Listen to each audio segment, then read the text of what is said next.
আসসালামু আলাইকুম everyone, welcome to Sinhaj mini kitchen. আজ আমি আপনাদের সাথে শেয়ার করব দেশি মাছের রেসিপি। তো চলুন কথা না বাড়িয়ে মূল রেসিপিতে। প্রথমে আমি কড়াই নিয়ে নিব, কড়াইতে পরিমাণ মতো তেল দিয়ে নিব। আজকে আমি একটু ইউনিকভাবে মাছটা রান্না করব।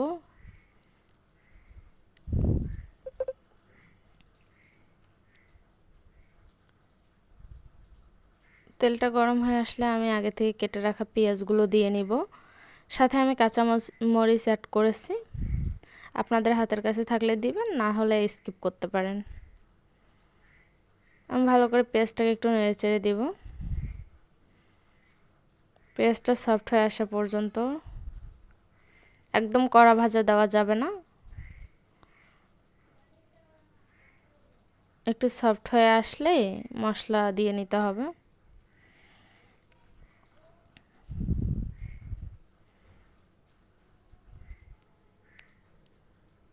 আমার পেঁয়াজটা সফট হয়ে আসছে, আমি একটু পরিমাণ মতো পানি দিয়ে নিচ্ছি। নিয়ে আমি এখন এক এক করে সব ধরনের গুঁড়ো মশলা অ্যাড করে দিব। প্রথমে আমি পরিমাণ মতো লবণ দিয়ে নিয়েছি।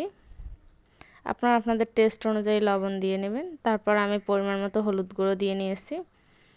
এখন টেস্ট অনুযায়ী মরিচের গুঁড়ো দিয়ে নেবেন। আপনারা ঝাল যে যেরকম খেতে পছন্দ করেন সেরকম মরিচের গুঁড়োটা অ্যাড করে দিবেন। আমি ফ্লেভারের জন্য ধনিয়ার গুঁড়া এবং একটু গরম মশলার গুঁড়া দিয়ে নিয়েছি, যাতে ফ্লেভারটা অনেক ভালো আসে। এখন আমি মশলাটাকে ভালো করে কষিয়ে নিব। যখন মশলার থেকে এরকম তেল ছেড়ে আসবে, তখন আমি আগের থেকে কেটে রাখা মাছগুলো দিয়ে নিব। আমি আগে মাছগুলো কেটে পরিষ্কার করে ধুয়ে নিয়েছি।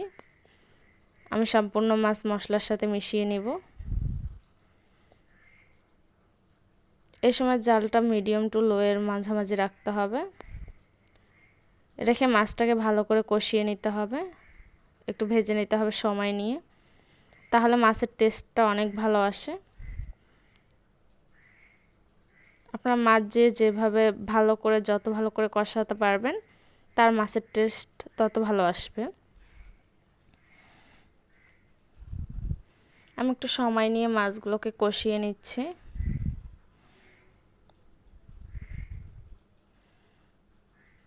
জাল হাইয়ে দেওয়া যাবে না, তাহলে মাছ নিচে পুড়ে যাবে। আমি এখন এক পাশ উল্টিয়ে দিব।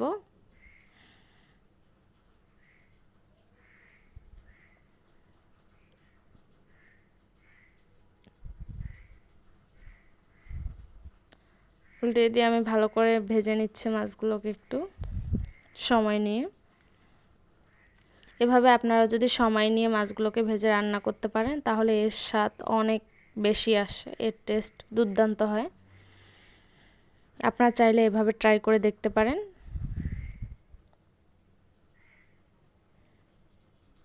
তারপর আমি পরিমাণ মতো পানি দিয়ে নিব, মাছটাকে একটু ভালো করে কষিয়ে আসা পর্যন্ত।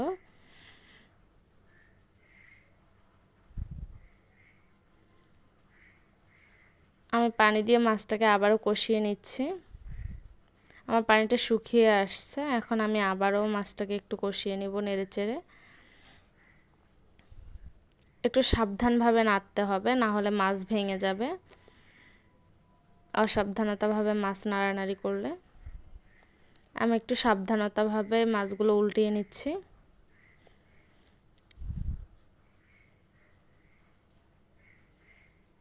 আবারও আমি একটু পরিমাণ মতো পানি দিয়ে নিব।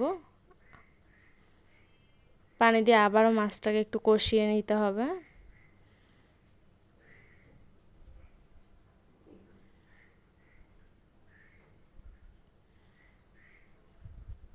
এবার আমি পানি দিয়ে নিব একটু গ্রেভির জন্য।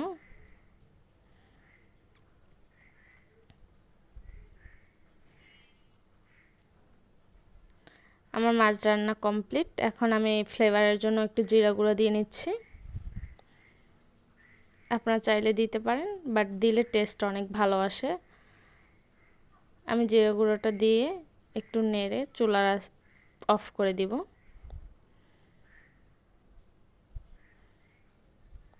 এখন শুধু পরিবেশন করার পালা। আপনারা দেখেই বুঝতে পারতেছেন কালারটা কীরকম আসছে।